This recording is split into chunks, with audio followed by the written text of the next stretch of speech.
Hello friends, welcome to my channel. இன்னைக்கு இந்த வீடியோல நம்ம என்ன பார்க்க போறோம் அப்படினா ஓட்ஸ் அல்வா தான் பார்க்க போறோம். வாங்க இது எப்படி செய்யறதுன்னு வீடியோல பார்க்கலாம். அதுக்கு நான் இன்னைக்கு 1 கப் அளவுக்கு ஓட்ஸ் எடுத்துர்க்கேன். இப்போ ஒரு panல 2 ஸ்பூன் அளவுக்கு நெய் ஊத்திக்கங்க.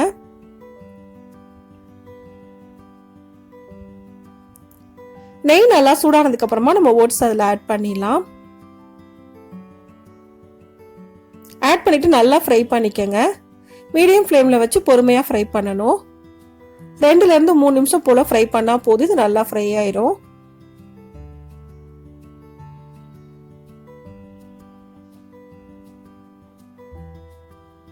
இப்போ நான் ஒரு 3 நிமிஷம் போல் ஃப்ரை பண்ணியிருக்கேன். ஓட்ஸ் நல்லா ஃப்ரை ஆயிடுச்சு. இந்த ஸ்டேஜில் அடுப்பை ஆஃப் பண்ணிட்டு நல்லா ஆற வச்சுக்கோங்க.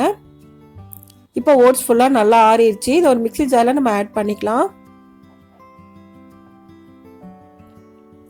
இப்போ மிக்ஸி ஜாரை மூடி நல்லா ஃபைன் பேஸ்ட்டாக இதை அரைச்சிக்கலாம். எவ்வளோ நைஸாக அரைக்க முடியுமோ அந்த அளவுக்கு நைஸாக அரைச்சிக்கோங்க. இப்போ நல்லா அரைச்சாச்சு. அடுத்ததான் அதே பேனில் ஒரு 3 கப் அளவுக்கு தண்ணி ஊற்றுறேன்.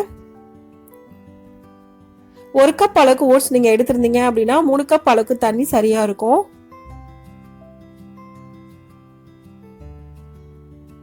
இப்போ தண்ணி கொதிக்க ஆரம்பிச்சதுக்கு அப்புறமா ஒரு 3/4 கப் அளவுக்கு நான் சுகர் ஆட் பண்ணுறேன். நீங்கள் உங்கள் ஸ்வீட்டுக்கு ஏற்ற மாதிரி கூடவோ குறைச்சலோ ஆட் பண்ணிக்கோங்க. இப்போ அது கூட ஒரு 1/4 ஸ்பூன் அளவுக்கு ஏலக்காய் தூள் ஆட் பண்ணுறேன். கொஞ்சமாக ஃபுட் கலர் அதையும் ஆட் பண்ணிக்கோங்க. இப்போ இது நல்லா மிக்ஸ் பண்ணிக்கலாம். சுகர் நல்லா கரையணும், அதுக்காக நல்லா மிக்ஸ் பண்ணிக்கோங்க. இப்போ தண்ணி நல்லா கொதிக்க ஆரம்பிச்சிருச்சு. இந்த ஸ்டேஜில் நம்ம அரைச்சி வச்சிருக்க ஓட்ஸ் பவுடரை இதில் ஆட் பண்ணிடலாம். ஆட் பண்ணிட்டு நல்லா மிக்ஸ் பண்ணிக்கோங்க. கட்டி எதுவும் இல்லாம நல்லா கரையணும், அந்த அளவுக்கு நல்லா மிக்ஸ் பண்ணிக்கங்க. உங்களுக்கு போட்ட உடனே கட்டி இருக்க மாதிரி தெரியும். ஆனா நீங்க நல்லா மிக்ஸ் பண்ணீங்க அப்படின்னா கட்டி எதுவுமே இருக்காது.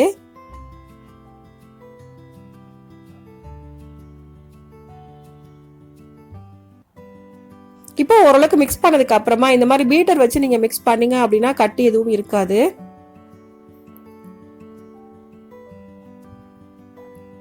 மேக்ஸிமம் 5லேருந்து 7 நிமிஷம் போல குக் பண்ணீங்கன்னா போதும். இது நல்லாவே குக் ஆயிரும்.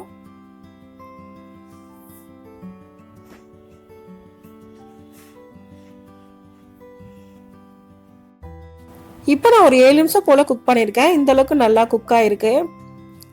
இந்த ஸ்டேஜ்ல இது கூட கொஞ்சம் கொஞ்சமா நெய் ஊற்றி நம்ம மிக்ஸ் பண்ணிக்கலாம். 1 கப் அளவுக்கு ஓட்ஸ்க்கு 1/2 கப் அளவுக்கு நீங்க நெய் ஊத்துறீங்கனாலே போதும். அதை ஒரே டைமா ஊத்தாம கொஞ்சம் கொஞ்சமா ஊற்றி மிக்ஸ் பண்ணிக்கங்க. இப்போ நான் 2 ஸ்பூன் அளவுக்கு நெய் ஊற்றிருக்கேன். அதை நல்லா மிக்ஸ் பண்ணிக்கலாம்.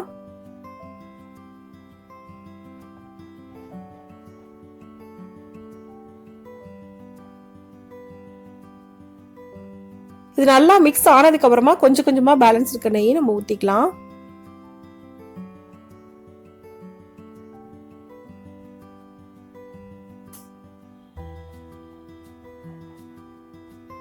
இப்போ அடுத்ததான் இன்னும் 2 ஸ்பூன் அளவுக்கு நெய் ஊற்றுறேன்.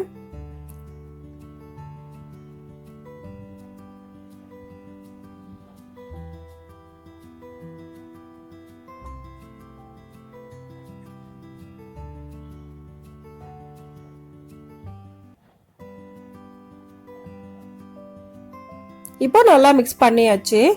இந்த ஸ்டேஜில் கொஞ்சமாக பாதாம் நான் ஆட் பண்ணுறேன். நீங்கள் முந்திரி எது வேணாலும் ஆட் பண்ணிக்கலாம். சின்ன பீஸாக கட் பண்ணி ஆட் பண்ணிக்கோங்க. இப்போ நல்லா மிக்ஸ் பண்ணதுக்கு அப்புறமா உங்களுக்கு பேனில் ஒட்டாமல் வரும். இந்த ஸ்டேஜில் நீங்கள் அடுப்பை ஆஃப் பண்ணிடலாம். இப்போ நமக்கு ரொம்ப ரொம்ப ஈஸியான ஹெல்த்தியான ஓட்ஸ் அல்வா ரெடி ஆயிடுச்சு.